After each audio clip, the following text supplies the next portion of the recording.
오시면서 물론 뭐 소리를 내서 인사할 수는 없겠지만 그래도 누가 오셨는지 우리 반갑게 인사 한번 하겠습니다. 우리 온라인으로 예배 드리신 분들도 가족들끼리 반갑게 우리 주일 인사했으면 좋겠습니다. 네, 반갑습니다. 환영합니다. 네. 오늘은 우리 본문 디모데후서 3장 10절 17절 말씀을 가지고 제목은 성경 진리의 말씀이라는 제목으로 하나님의 말씀을 함께 나누도록 하겠습니다. 지난주에 우리는 화평하게 하는 자, 화평케 하는 자에 대해서 말씀을 나눴습니다. 여러분, 우리가 무엇을 화평케 해야 합니까?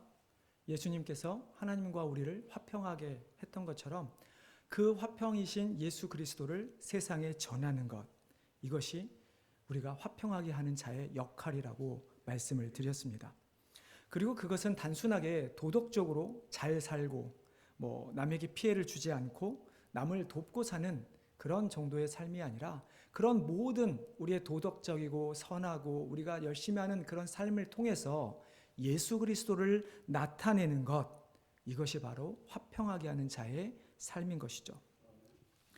우리가 그런 화평하게 하는 성도들이 되기 위해서 지난주에 간단하게 세 가지를 말씀드렸습니다. 기억하십니까? 기도, 말씀, 겸손에 대한 말씀을 나눴는데요. 앞으로 몇 주간 이 세 가지 주제, 물론 겸손이라는 우리가 덕목을 하나만 보기는 좀 어렵지만 말씀과 기도 그리고 우리가 화평하게 하는 자의 삶의 덕목에 대해서 우리 몇 가지를 앞으로 계속 좀 나눠보도록 그렇게 하겠습니다. 그래서 오늘은 첫 번째 말씀, 이 성경에 대해서 우리가 나누도록 할 텐데요. 여러분, 성경이 무엇입니까? 여러분, 어떤 사람이 여러분들에게 성경이 무엇입니까? 라고 물으면 여러분들은 어떻게 대답을 하시겠습니까?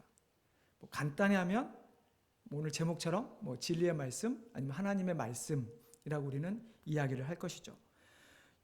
영어 성경을 보면 오늘 본문의 표현대로 하면 하나님의 감동으로 된 것, 이것이 성경이라고 되어 있습니다.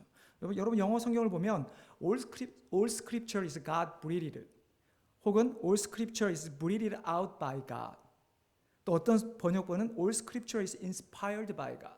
그러니까 하나님의 입에서 나오는, 하나님의 숨에서 나오는, 하나님의 영감으로부터 나오는 그것이 바로 성경이라고 사도 바울은 정의를 내리고 있죠. 성경에 대해서 간단히 좀 살펴보길 원합니다. 물론 저희가 공부를 하려면 수도 없이 많은 시간을 들여야 하지만 짧게 말씀을 드리면 성경은 여러분 잘 아시는 것처럼 대략 1500년이라는 시간 동안에 한 40여 명의 저자로 기록되어 있습니다. 어떤 책은 한 명의 저자가 기록되기도 했고 한 명의 저자가 여러 권 책을 사도 바울처럼 기록하기도 했고 또 어떤 시편이나 잠언 같은 경우는 또 여러 저자들이 그 성경을 기록하기도 했죠.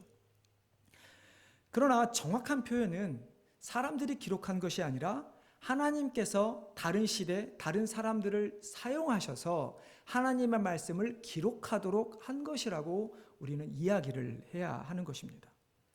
그래야 오늘 사도 바울이 우리에게 말씀하신 것처럼 이 성경은 하나님의 감동으로 된 것이라는 표현으로 귀결될 수가 있는 것이죠. 여러분, 성경이 하나님의 감동으로 된 것임을 어떻게 알 수 있습니까? 그냥 지금까지 살아오면서 성경은 진리라고 하니까, 하나님의 말씀이라고 하니까 그냥 그렇게 받아들이셨습니까?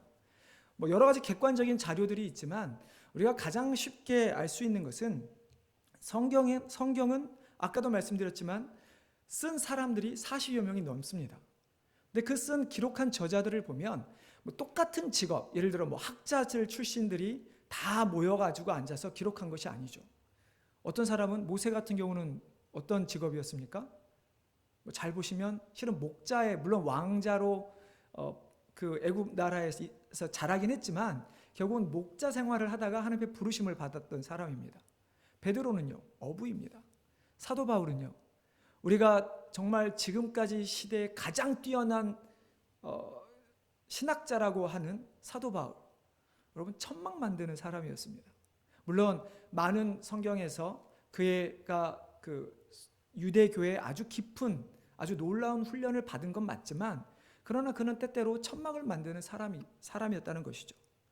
자, 이런 많은 사람들이 성경을 기록했는데 그들의 다른 관점, 자신들의 삶에서, 우리 관점이라고 하는 것은 내가 지금까지 살아오는 환경으로, 배경으로 세상을 바라보는 것이 관점입니다. 그렇죠, 여러분? 그러니까 뭐 농부로서 자라온 사람은 세상을 바라보면서 이 세상은 우리가 경작해서 무엇인가를 재배하고 생산해내는 것이 자신의 관점입니다. 그러니까 세상에 돌아가는 뭐 대통령을 뽑아도 뭐를 해도 주로 다 그런 관점으로 자신들이 원하는 것을 얻고 이루어가는 것이죠. 자, 마찬가지로 성경의 저자들도 모든 사람이 다 다른 관점을 가지고 있지만 그 사람들이 기록한 성경을 보니까 똑같은 주제를 기록하고 있다는 것이죠. 여러분, 어떤 주제입니까? 하나님께서 우리 인간을 사랑하셔서 우리 인간을 구원하기 위해 예수 그리스도를 이 땅에 보내셨다. 그리고 그 주님께서 죽으시고 부활하심으로 우리가 구원을 받았고 성령님께서 여전히 우리 가운데 거하셔서 역사하심으로 우리가 그 믿음을 온전히 지켜가고 있다. 즉 예수 그리스도에 대한, 하나님에 대한 이야기를 담고 있습니다. 여러분, 성경 어디를 봐도 이 외에 다른 주제를 기록하고 있는 성경은 없습니다. 그렇기 때문에 우리는 어떤 이것이 여러 사람을 통해서 하나님께서 역사하심으로 감동으로 기록된 것이라고 우리는 말할 수가 있는 것이죠. 여러분, 요한복음 5장 39절 말씀을 한번 찾아보겠습니다. 좀 번거로우시겠지만 우리 가끔 잠도 쫓을 겸 여러 가지로 한번 우리 찾아보도록 하겠습니다. 요한복음 5장 39절 말씀입니다.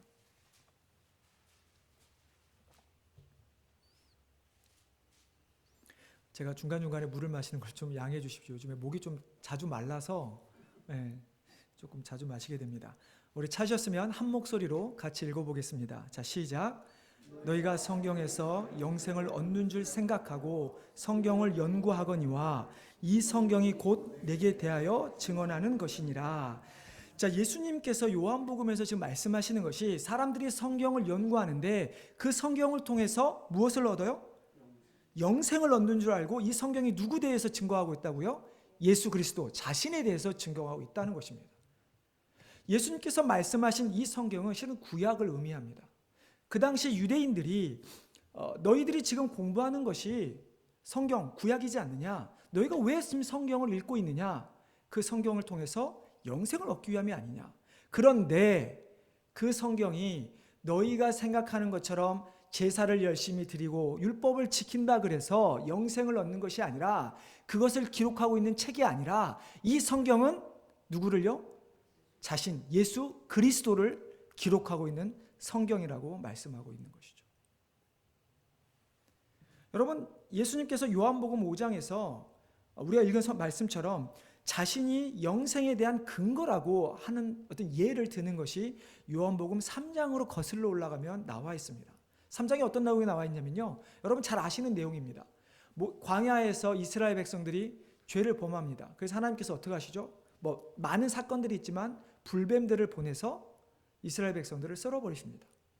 그때 어떻게 이스라엘 백성들이 치료함을 받습니까? 모세가 장대 끝에다가 놋뱀을 달아서 들고 이것을 쳐다보는 자들은 살고 안 쳐다보는 자들은 죽을 것이다. 그래서 예수님께서 그 모세가 광야에서 뱀을 든 것 같이 예수님 말씀하시기를 인자 자신도 들려야 하리니, 즉 십자가에 죽어야 하리니, 그러면 그를, 즉 예수님을 믿는 자마다 영생을 얻게 하려 하십니다. 자, 하나님께서 모세를 통해서 그 당시에 유대인들이 믿었던 가장 큰 선지자요 자신들의 지도자로 믿었던 모세, 그를 통해서 하나님께서 이스라엘 백성들을 구원하셨던 것처럼 예수님께서 말씀하시는 것은 그것은 하나의 모델이요, 너희가 영원한 영생을 얻기 위해서는 들려야 하는, 즉 십자가에 죽어야 하는 나를 믿어야, 예수 그리스도를 믿어야 너희가 영생을 얻을 수 있다라고 예수님께서 말씀하고 있는 것입니다. 그리고 나서 오늘 5장, 아까 우리가 읽은 요한복음 5장 39절에서 예수님께서 내가 성경에서 나에 대하여 증거하고 있는 것이다. 구약이, 율법이, 결국 모든 하나님의 말씀이 결국 나를 위한 것이다 라고 말씀하고 있는 것입니다. 그렇기 때문에 우리는 성경이 하나님의 감동, 우리가 진리라고 우리는 믿어야 하는 것입니다. 여러분, 진리가 무엇입니까? 한자죠. 진리, 참된 이치라는 뜻입니다. 참된 이치라고 하는 것은 우리가 보통 이해하기로 변하지 않는 무언가, 변하지 않는 것을 우리는 진리라고 이야기를 하죠. 여러분 세상 것들 가운데 변하지 않는 것이 있습니까? 뭐 아주 쉬운 예로 1 더하기 1 우리는 당연히 변하지 않는 것이라고 생각을 합니다. 그러나 그것도 사람이 만들어낸 것이고 모르죠. 언젠가 어느 시대에 갑자기 2 더하기 2가 1이 될지 누가 알겠습니까? 그러나 이런 것처럼 세상의 모든 과학들과 어떤 진리라고 하는 것들은 이론들은 언젠가 누군가에 의해 어느 시대인가는 변하게 되는 것입니다. 그러나 우리가 성경을 진리라고 하는 것은 바로 절대로 변하지 않는 하나님의 말씀이기 때문입니다. 그래서 우리는 성경만을 진리라고 이야기를 해야 하는 것이죠. 시편 119편 160절에 보면 시편 기자가 이렇게 이야기합니다. 주의 말씀의 강령은 진리이오니 주의 의로운 모든 규례들은 영원하리라. 하나님 말씀만이 진리이고 그것만이 영원할 것이라고 시편 기자는 우리에게 알려주고 있는 것이죠. 그런데 참 안타깝게도 요즘에는 그 진리인 성경을 많이 왜곡하고 변질시키는 사람들이 참 많이 있습니다. 여러분, 그 변질시키고 왜곡시키는 자들이 세상 사람들이 아니라 오히려 하나님을 믿는 자들이라고 하는 사람들이 더 많이 있다는 것이죠. 여러분도 혹시 나중에 제가 아시고 계실 것이고 또 제가 나중에 또 설교할 기회가 있을지 모르겠지만 초대교회 때부터 수많은 진리, 그러니까 하나님의 어떤 그 말씀에서 신학적인 부분 때문에 수많은 이단들이 있었고요. 그것을 지키기 위해서 수많은 사람들이 목숨을 잃고 목숨을 걸어 그것을 지키기 위해서 했던 사람들이 아주 많이 있습니다. 그러나 제가 한 가지 대표적인 예를 들고자 하는 것은 요즘 이야기입니다. 죄송합니다. 제가 다른 교단에 대한 이야기를 해서 혹시 불편하신 분들이 있을지 모르겠지만 그러나 이 부분은 좀 한번 말씀을 드리고자 합니다. 우리가 성경은 결혼에 대해서 어떻게 여러분 정의를 내리고 있습니까? 창세기 2장에 보면 한 남자가 부모의 품을 떠나 그의 아내와 히브리어를 보면 그 아내라고 표현된 단어가 여자 혹은 아내라고 번역된 단어입니다. 성경 어디를 찾아봐도 그 단어가 중성적으로 사람 혹은 남자라고 번역된 곳은 단 한 군데도 없습니다. 이처럼 성경 창세기에서 2장 24절의 말씀에서 한 남자가 그의 부모를 떠나 그의 아내 여자와 합하여 한 몸을 이루는 것을 결혼이라고 우리는 정의를 내립니다. 근데 요즘 어떻게 됩니까? 미국에서 점점 동성애가 인정이 되고 수많은 것이 인정되면서 한 교단에서 결혼의 정의를 이렇게 바꿉니다. 이것은 그 교단의 총회에서 결정된 겁니다. 이건 제가 만들어낸 것이 아니고요. 여러분들도 얼마든지 웹사이트에서 찾아보실 수 있습니다. 이렇게 결정합니다. 전통의 성경적 개념인 한 남자와 한 여자의 결혼이라는 문구를 두 사람의 전통적으로는 한 남자와 여자의 결혼이라는 문구로 결혼에 대한 표현을 수정한다. 여러분 이해하시겠죠? 그러니까 전통적으로는 한 남자와 여자였지만 이제는 두 사람의 연합으로 바꾸겠다라는 이야기입니다. 그들이 수정을 한 이유를 이렇게 이야기합니다. 미국 헌법 제1조에 나와 있는 신앙의 자유를 인정하고 지키기 위해 그러니까 이미 동성애가 인정된 이유죠. 미국에서 지키기 위해 목사와 당회가 스스로의 신앙 양심에 근거한 자율적 결정을 할 수 있도록 보장해 준 것이다. 어떻게 보면 교단 입장에서 한 교회 목회자들과 그 교회 당회를 지키기 위해서 이런 문구를 넣었을지는 모르지만 그래서 각자 알아서 하라는 것이죠. 그러나 분명한 건 그 교단에서는 한 남자와 한 여자가 아닌 두 사람의 연합으로 결혼을 정의를 내렸다는 것입니다. 여러분 우리는 하나님은 분명히 남자와 여자를 만드셨는데 세상 사람들이 여러 성의 젠더, 여러 젠더를 인정한다고 해서 그것을 그리스도, 우리 기독교가 그것을 받아들여 성경을 왜곡한다는 것은 분명히 잘못된 것입니다. 여러분 하나님의 말씀은 진리입니다. 우리 인간의 입맛대로 바꾸고 인간의 상황대로 그 시대 상황대로 바꾸어서는 절대로 안 되는 것이 바로 성경입니다.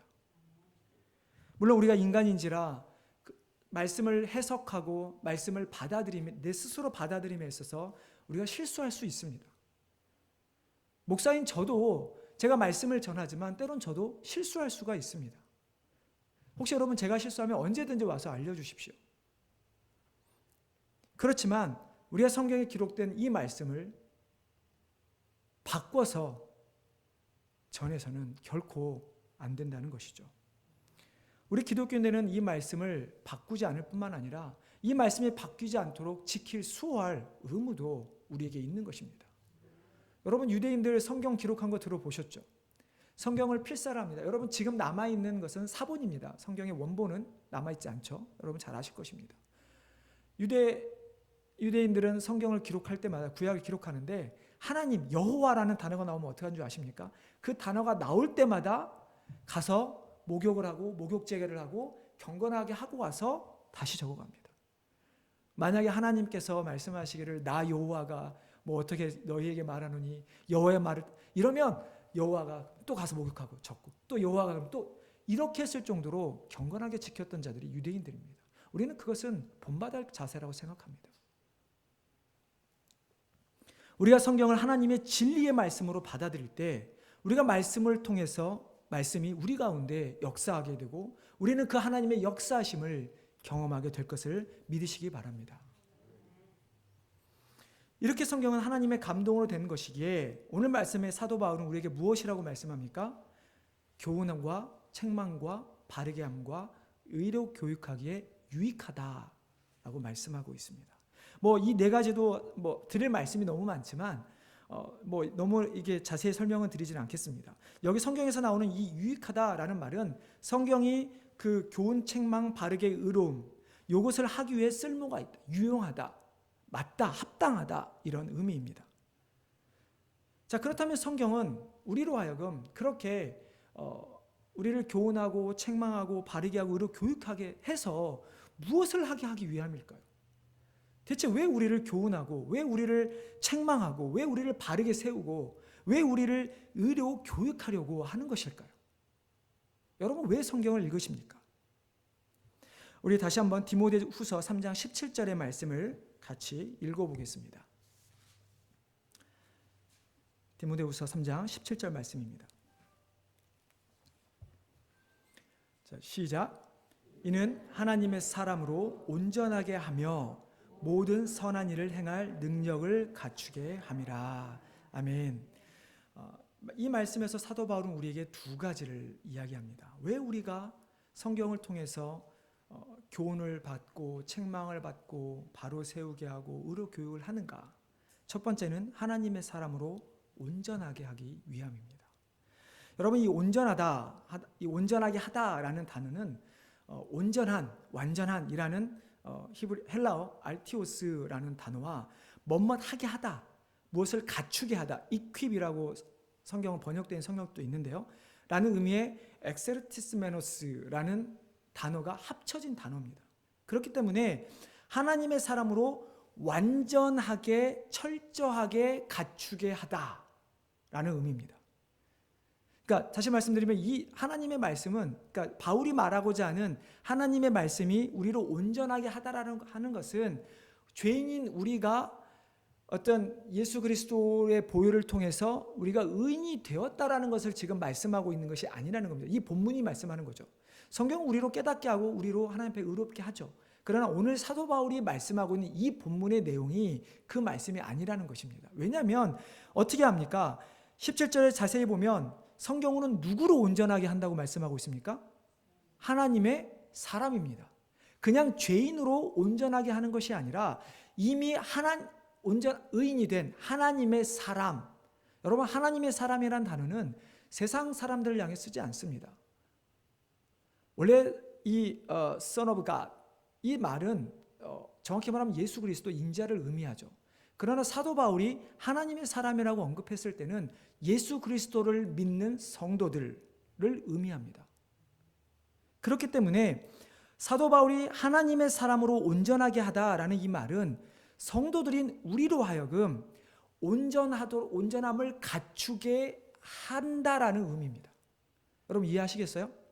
내가 성경을 이거 가지고 있으면 우리가 온전하게 된다라는 것이 아니라 우리가 성경을 읽고 상고하고 묵상하고 우리 삶에 적용함으로 말미암아 우리로 하여금 온전함을 갖추게 한다라는 이야기인 것이죠.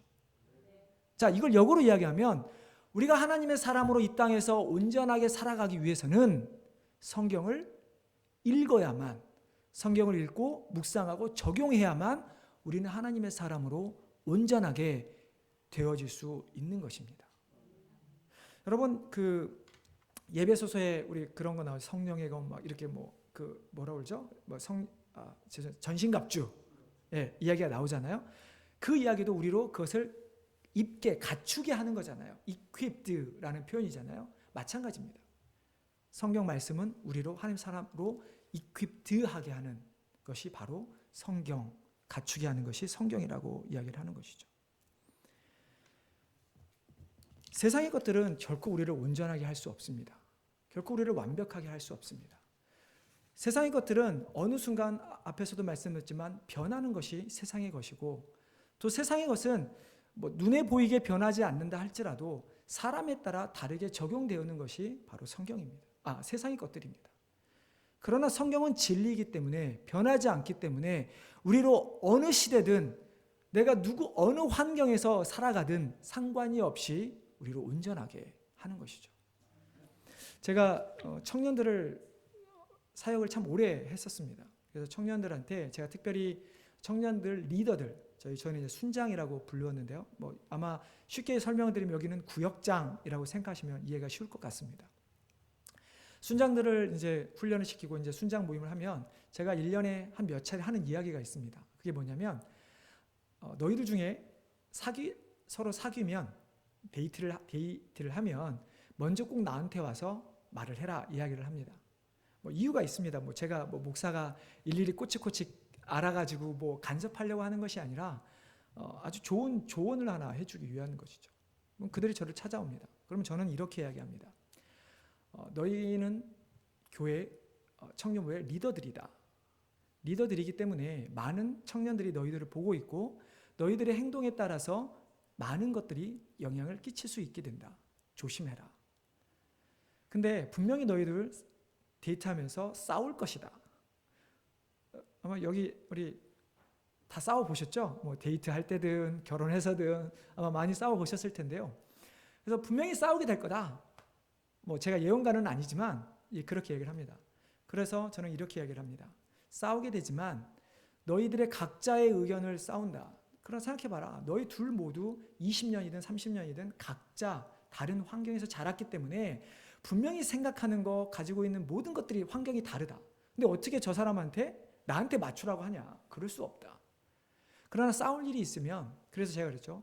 같은 성경 본문으로 큐티를 해라. 저는 항상 그렇게 얘기를 합니다. 왜냐하면 아무리 싸워도, 아무리 다른 의견이 갈려도 성경에서 이렇게 해라. 성경이 이것이 옳다라고 하면 여러분 싸울 수 있겠습니까? 못 싸웁니다. 그냥 성경으로 돌아가는 것입니다. 제가 전에 그렇게 했던 것처럼 우리가 성경으로 돌아가고 성경의 말씀을 묵상하고 상고해야 되는 이유는 성경이 진리고 성경만이 하나님의 사람들로 하여금 온전하게 할 수 있기 때문입니다. 그래서 우리 교회 성도님들도 저를 포함하여 정말로 말씀의 묵상, 말씀에 읽고 말씀대로 살아가기 위해서 노력하는 우리 교회 모든 성도님 되시기를 주님의 이름으로 축원합니다. 자, 둘째로 사도 바울이 성경이 교훈과 책망과 바르게 함과 의로 교육에 유익하다고 한 이유는, 그것을 하게 하는 이유는 하나님의 사람으로 모든 선한 일을 행할 모든 선한 일을 행할 능력을 갖추게 하기 위함이다라고 말씀하고 있습니다. 여러분 질문을 하나 드려보겠습니다. 여러분 구원 받으셨습니까? 네, 이럴 때는 크게 아멘을 하셔야 합니다. 다시 이미 잘 하셨지만 다시 한번 여쭤보겠습니다. 여러분 구원 받으셨습니까? 아멘. 네. 네라고 대답하신 분들은 제가 여러분에게 확신을 드리는 것이 아니라 성경에서 말하기를 여러분들은 앞으로 아픔도 슬픔이 없는 영원한 기쁨과 평안이 있는 천국에 가실 것입니다. 자, 그렇다면 근데 한번 생각해 보십시오. 하나님께서 정말 우리를 사랑하십니다. 그래서 예수께서 보내주셨잖아요. 그 요한복음 우리가 잘 아는 3장 16절 말씀이잖아요. 하나님이 우리를 사랑하셨는데, 하나님이 우리를 그렇게 사랑하셨다면 왜 이 어렵고 힘든 세상에 우리를 남겨두셨을까요? 그냥 빨리 천국으로 데려가시면 좋잖아요. 그럼 여러분 못 볼 걸 볼 일도 없고 어려움 당할 일도 없고 아파서 고생할 일도 없잖아요. 여러분 그런 생각 해보신 적 없으십니까? 하나님께서 왜 우리를 이 땅에 남겨놓으셨을까?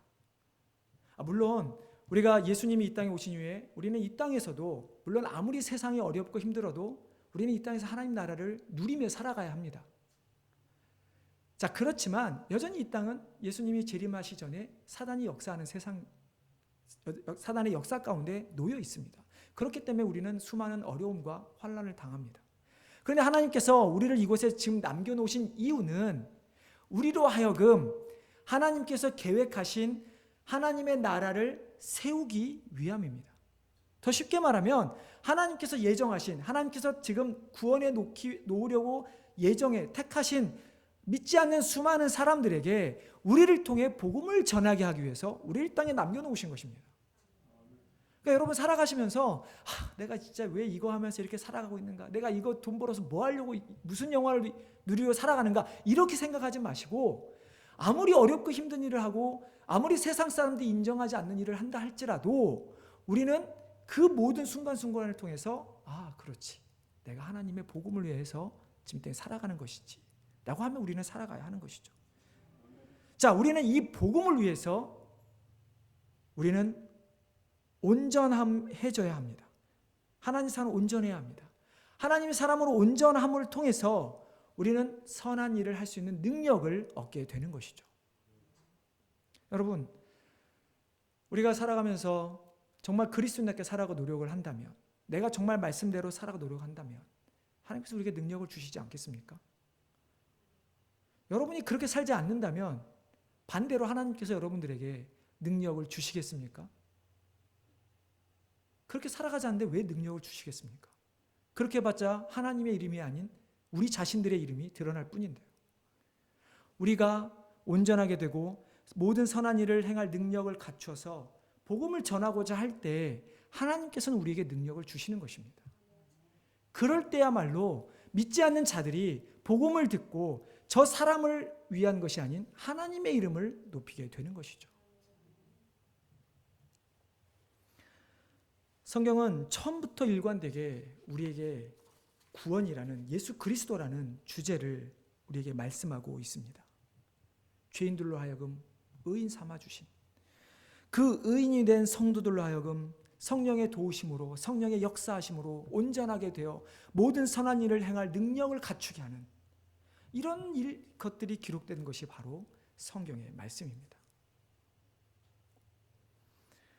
이런 능력의 말씀, 진리의 말씀을 이제 우리가 좀 가까이 해야 되지 않을까요?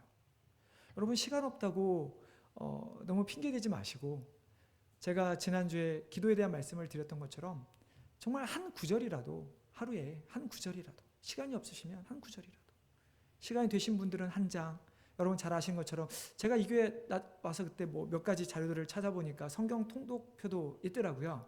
혹시 그걸 따라 하시는 분이 계신지 모르겠지만 그걸 따라서 1년에 한 독이라도 한 번이라도 통독을 하시면서 우리가 나가야 되지 않을까요? 우리가 그렇게 하나님의 말씀을 가까이 하면 정말 꿀보다 소위 달다고 우리가 말씀하잖아요. 여러분 그걸 경험하시게 될 거예요.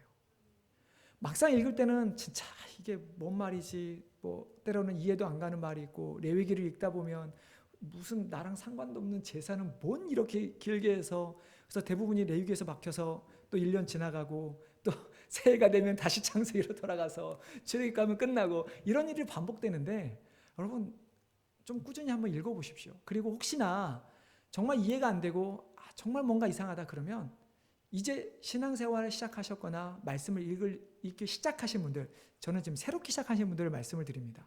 레위기 좀 건너뛰고 또 읽어보십시오. 아니면 신약부터 읽으셔도 됩니다. 그러나 우리 신앙생활 그래도 꾸준히 하셨던 분들은 넘기지 마시고요. 한번 쭉 읽어보세요.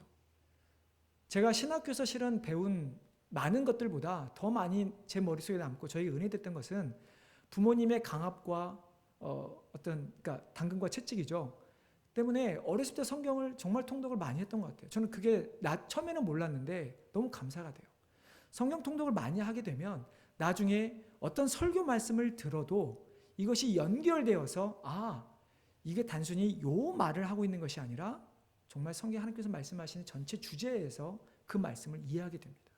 그러니까 여러분 성경을 너무 이렇게 막 공부하시듯이 하지 마시고 그냥 쭉 읽으세요. 그냥 하루에 뭐 5분이든 10분이든 앉으셔서 하루 읽으시면 좋을 것 같습니다. 그렇게 우리가 말씀이 우리 안에 거하게 되면 우리는 어떤 환난도 고난도 말씀으로 이기게 됩니다. 여러분 정말일까요 그것이? 여러분 믿으십니까? 자, 오늘 사도 바울이 제가 배경을 실은 앞에 이야기를 말씀을 드리려다가 이것 때문에 뒤로 뺐습니다. 사도 바울이 지금 디모데에게 이렇게 성경이 무엇이며 성경을 통해서 너희가 어떻게 훈련을 받고 성경을 통해서 너희가 어떤 사람이 될 수 있다라는 것을 말씀하고 있는데요. 이 말씀을 하게 된 배경을 먼저 우리가 간단히 살펴보면 여러분 훨씬 더 이해가 가실 것입니다. 자, 바울이 디모데후서를 기록할 당시는 어떤 시대였습니까? 로마 시대 때 기독교인들에 대한 핍박이 아주 심했던 그런 시대였습니다. 여러분 네로 황제 잘 아시죠? 여러분 보통 우리가 알고 있는 지식으로는 네로 황제가 로마에 불을 지르고 물론 뭐 자기가 원하는 도시 궁전을 짓기 위해서 불을 질렀고 그래서 근데 이제 시민들이 거센 항의를 하자 그거를 이제 기독교인들에게 뒤집어 씌워서 기독교인들을 핍박했다. 뭐 근데 요즘에는 뭐 이것에 대한 또 반론된 뭐 좀 자료들도 많이 있습니다. 뭐 예를 들어 네로가 너무 그러니까 그 유물들, 그러니까 과거의 그런 고대 유산들을 좋아했기 때문에 그렇게 다 빼돌리지 않고 뭐 불을 지르지는 않았을 것이다. 또 혹은 뭐 불을 질러놨을 당시에 뭐 네로가 뭐 멀리 떨어져 있는 별장에 있었다. 뭐 이런 의견들이 있습니다. 그러나 분명한 사실 하나는 네로 황제는 흔들렸던 민심, 그게 뭐 로마의 대화제였던 다른 무엇인가에 상관없이 민심을 잡기 위해 기독교인들을 희생양으로 삼았던 것은 분명합니다. 자, 그것이 여러분 11절, 12절 말씀입니다. 제가 읽어드리겠습니다. 박해를 받음과 고난과 또한 안디옥과 이고니온과 루스드라에 당한 일과 어떠한 박해를 받는 것을 내가 과연 보고 알았거니와 주께서 이 모든 것 가운데서 나를 건지셨느니라. 자, 이 11절 말씀은 사도 바울이 사도행전을 여러분 읽어보시면 수많은 박해를 당합니다. 전도여행을 다니면서 그때 그걸 간단히 지금 언급을 하는 겁니다. 디모데에게 야 내가 과거에 복음을 전하다가 이렇게 고난을 당했어. 그렇지만 내가 주님께서 나의 모든 것을 나를 건져주셨다 이야기를 하고 있습니다. 자, 그리고 12절에요. 우리 그리스도 예수 안에서 경건하게 살고자 하는 자는 박해를 받으리라. 자, 이미 기독교인들은 박해를 받고 있었습니다. 그래서 디모데에게 박해를 받는 것, 교회의 박해를 찾아오는 것에서 두려워하지 말라라고 지금 이야기를 하는 것입니다. 박해를 받고 있는데 박해를 두려워하지 말라. 왜 두려워하지 맙니까? 성경이 진리이고 성경이 우리로 하여금 온전하게 하기 때문이라고 이야기를 하고 있는 것이죠. 여러분, 성경은 진리입니다. 성경은 우리로 하나님의 사람으로 온전하게 하며 우리로 모든 선한 일을 행할 능력을 갖추게 합니다. 그것은요, 평안할 때만이 아니라 우리가 오히려 더 어렵고 힘든 상황 가운데, 고난 가운데서 말씀은 우리로 온전하게 한다는 것입니다. 이러한 것 때문에 초대교회 성도들은 이 성경을 통해서 하나님의 위로함을 경험했고요.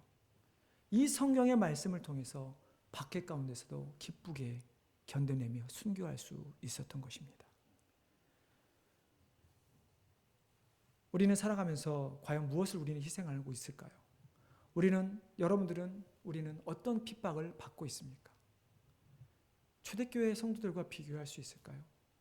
모르겠습니다. 뭐 어떤 분들은 아까 제가 앞에서도 언급했지만 그리스도인으로 이 땅에 기독교인 살아가는 것이 점점 어렵게 되어버린 법으로 제정이 되며 그것을 탄압하고 못하게 하는 일 때문에 우리가 다른 어려움을 겪게 될지는 모르겠습니다.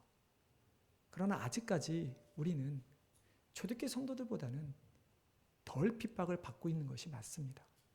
그러나 우리가 더 핍박을 받고 있는 것은 아까 말씀드린 것처럼 수많은 이데올로기, 수많은 이론들, 수많은 것들 앞에 우리가 공격을 받고 있는 것은 맞습니다. 여러분, 그 이론들 앞에 세상 사람들이 말하는 부정하는 이 말씀 앞에, 기독교 앞에 우리는 어떻게 이겨낼 수 있을까요? 바로 성경 말씀입니다. 시간이 조금 가긴 했지만 한 간단한 예 하나만 더 드리고 말씀을 마치고자 합니다. 여러분 배너를 배너 영화 아시죠?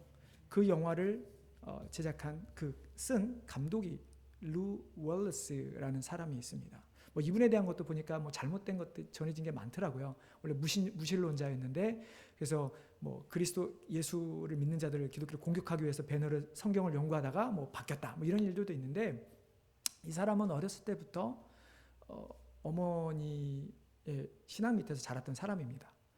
근데 그가 어느 날 이제 남북 정제 당시에 이제 그 기차를 타고 어디 이제 지역을 가는데 그때 정말로 그 당시에 아주 유명한 무신론자였던 잉거솔이라는 사람을 만나게 됩니다. 이 사람과 대화 가운데 이 사람이 자꾸 공격을 하는데 자신이 그를 논박을 못하는 거예요. 반론을 전혀 못하는 거예요. 그래서 자기가 너무나 그게 회의감이 들어 나중에 전역을 하고 성경을 연구하고 그리고 배너를 썼다라는 이야기입니다. 여러분, 우리가 성경을 모르면 우리는 세상 사람들이 우리를 공격할 때 세상의 많은 이론들과 이데올로기가 우리를 흔들 때 우리는 흔들립니다. 그러나 우리가 말씀 안에 거하고 있다면 말씀 안에만 확실히 거한다면 우리는 온전히 모든 것 가운데 승리하며 나아가게 될 것입니다. 이런 놀라운 은혜가 우리 모든 제일교회, 제일한인장로교회 우리 성도님들과 가정과 또 사업터 위에 임하기를 주님의 이름으로 축원합니다. 기도하겠습니다. 하나님 은혜를 감사합니다. 오늘도 하나님께서 우리들에게 귀한 말씀을 주시니 감사를 드립니다. 하나님의 말씀인 성경을 우리가 항상 묵상하며 나아가게 도와주시고 오직 성경만이 진리임을 우리가 믿게 하여 주시고 그래서 우리가 어떤 환난과 고난이 있을지라도 우리가 어떤 세상의 많은 것들 우리를 공격한다 할지라도 그것을 온전히 이겨내며 꿋꿋하게 승리하는 우리 모든 주의 백성들 될 수 있도록 인도하여 주시옵소서. 모든 것 감사드리오며 예수님의 이름으로 기도드리옵나이다.